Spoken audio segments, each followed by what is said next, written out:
Criticism.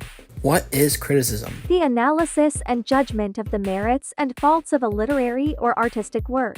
We all know criticism.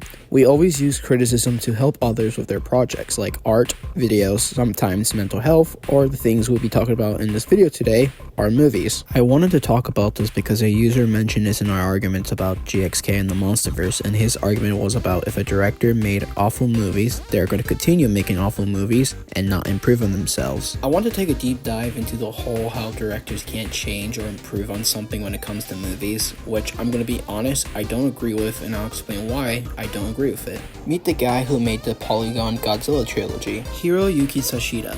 Toho announced he was the one to be directing the anime Godzilla trilogy, and everyone should know by now how the trilogy ended and how Godzilla fans reacted. Which I can't agree with people and G fans about this trilogy, but don't get me wrong, I enjoyed the first one, but I didn't like the second or third one. There was nothing to the characters in the Polygon trilogy. Hell, one of the main characters, Hiro Tsukaki, I think that's how you pronounce his name, was just a ripoff of Season 1 Eren Yeager from Attack on Titan. City on the Edge of Battle was a rehash, and Godzilla Planet Eater was a mix. There's so many videos explaining the problems with these movies, but I think Oniviewer describes it perfectly well, so I'll leave his playlist about the Polygon trilogy in the description of this video. Once the criticism came to Hiroshi Sashida from people and G fans alike, let's say he did a Rian Johnson. Hello there. I know you may be asking, who or what is a Rian Johnson? Rian Johnson is a director who did one of the Star Wars movies. To be honest, I haven't watched Star Wars, but I have a Star Wars nerd to tell me this info, so shout out to him. So when Star Wars fans criticized Rian Johnson for what he did with the Star Wars movies, you wanna know what he did? He blamed it on the fan base for not liking his vision of the Star Wars films. During the interview, Mark Hamill tried to tell Rian Johnson and the other directors like J.J. Abrams how to make the movie better, because he knew what Star Wars fans want and how they react when something like this happens. Can I just say though, a lot of times I would say to Ryan, we got to think about the fans. And he said, no, we got to think about the story and we got to think about our movie, which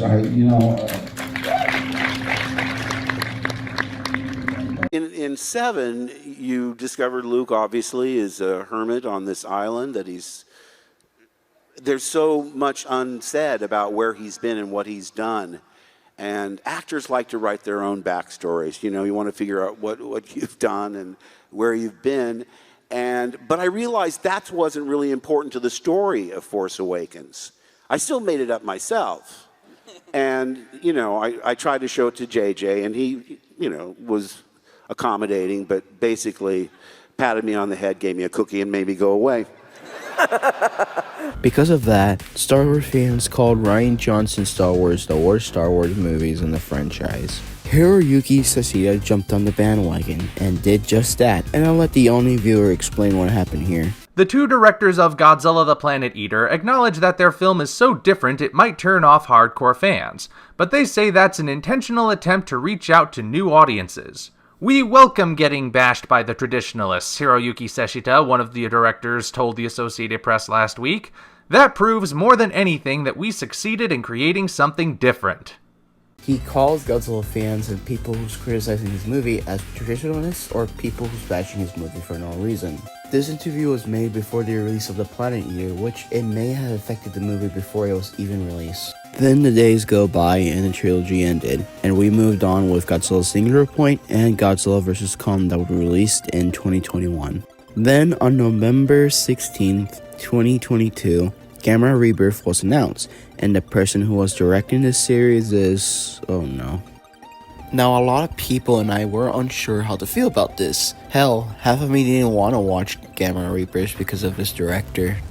Then on September 17th, 2023, Gamera Rebirth was released, and a lot of people and Gamera fans enjoyed it. And to be honest, so do I. Hell, I enjoyed it so much to the point I tried to make concepts inspired by Gamera Rebirth. This goes to show that if a director does make some bad movies, it doesn't mean they're going to continue making bad movies. Hell, even Rian Johnson has gone through something like this when he made the movie Knives Out, and it got popular. The same can be said with Adam Lingard, and we all know this by now. He made the awful movie adaptation of Death Note. I haven't seen the anime, but I don't need to watch the anime to know that this movie is really, really bad. But he managed to make great or good movies in the future, like Godzilla X Kong and the VHS series, and maybe future movies if he's still planning on continuing making MonsterVerse films. So I honestly do believe that the directors can change and will take criticism or do better in the future. Now, I'm not saying that all directors are like this, because I know there's probably one director out there who doesn't make their movies better or take criticism. Anyways, that's all I wanted to talk about and share with you guys. This is Zilla1999 out.